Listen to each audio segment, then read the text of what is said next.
Home stretch, home stretch, home stretch. We have made it to double week.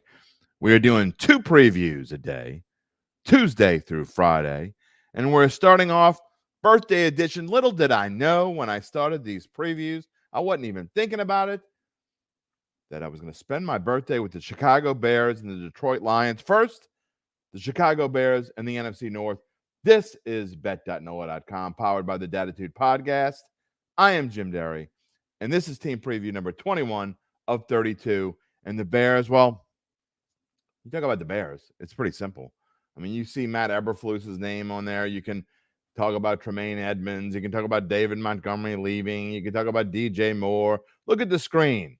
It doesn't really matter. It's all about Justin Fields. In fact, for the next 8 to 9 minutes, we're just going to call this the Justin Fields Show. And it starts right now.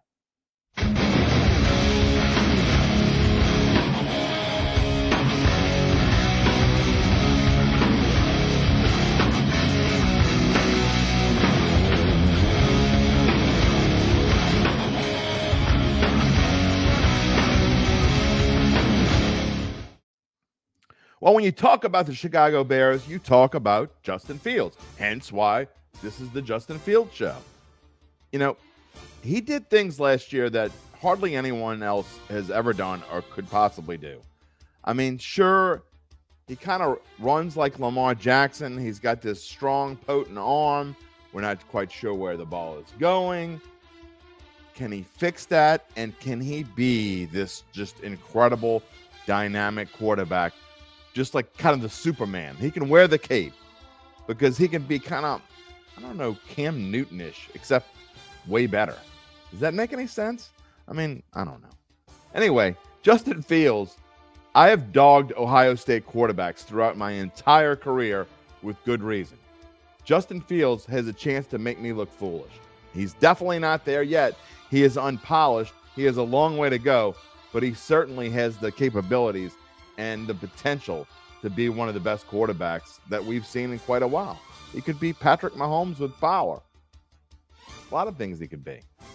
The fact is, the Bears were 3-14 last year, which I don't care who you are, that's just not very good.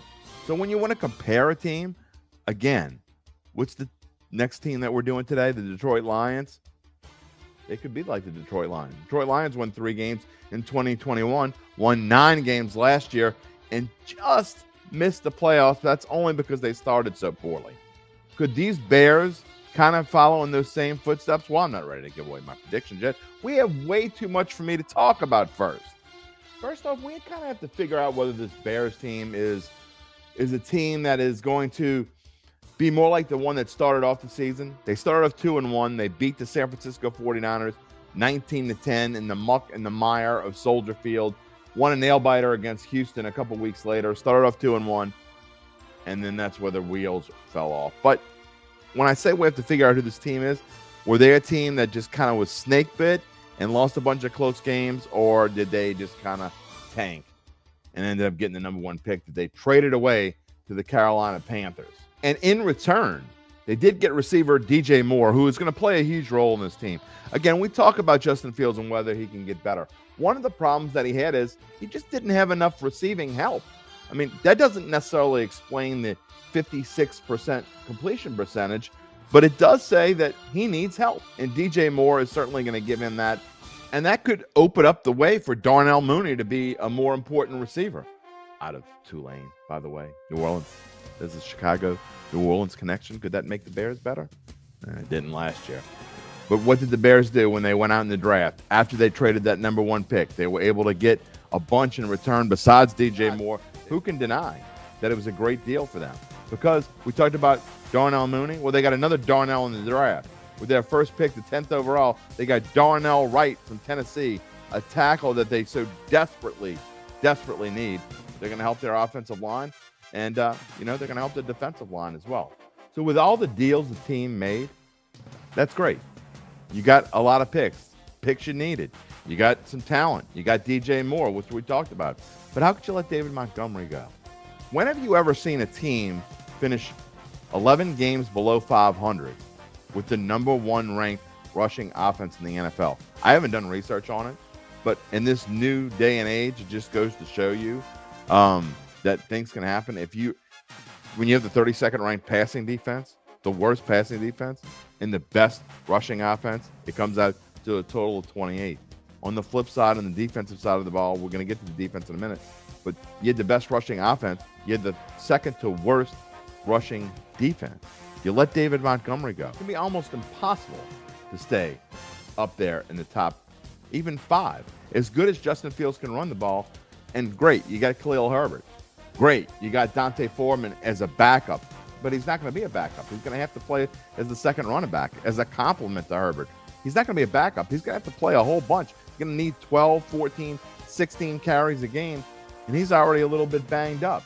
So you let go of Montgomery, you're going to really, what I think that's going to end up doing is creating Fields to have to run a little bit more than he even did before if you want to stay in the top 5 or top 7.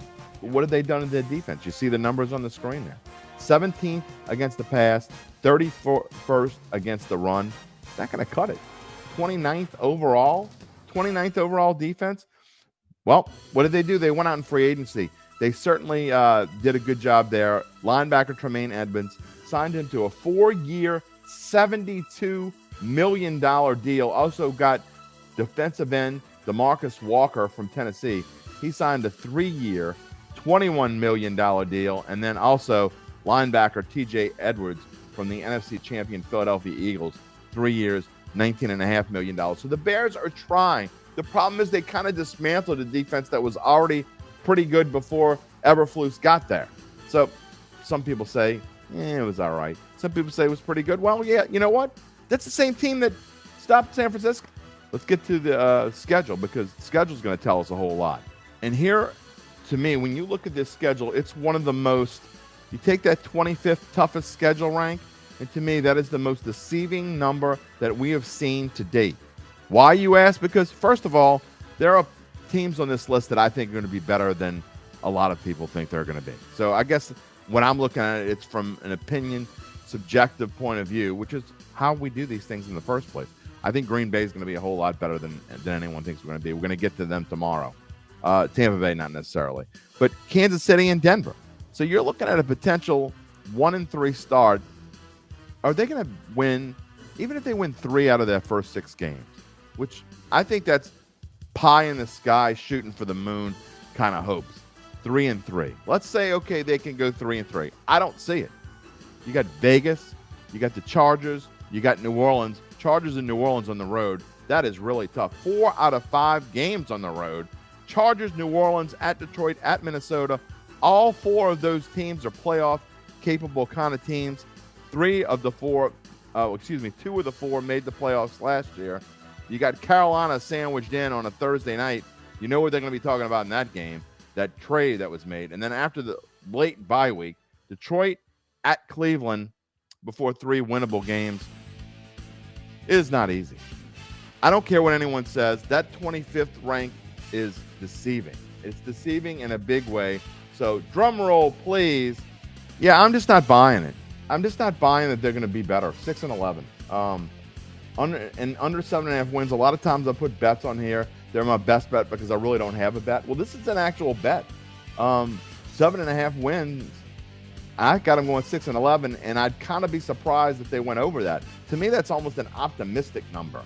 I think Justin Fields is ready to take a step forward. I think he's going to be better, and I think the addition of DJ Moore helps him. But the loss of Montgomery, to me, is bothersome. This offensive line is not great. That's bothersome. The fact that this defense was 32nd last year, and they made some key signings, but you don't go from 32nd to 10th.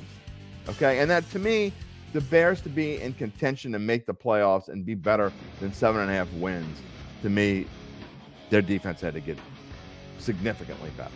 Another team, lots of hype placed on them. I'm not going to give you any spoiler alerts, but coming up later today, the Detroit Lions. We'll see you then.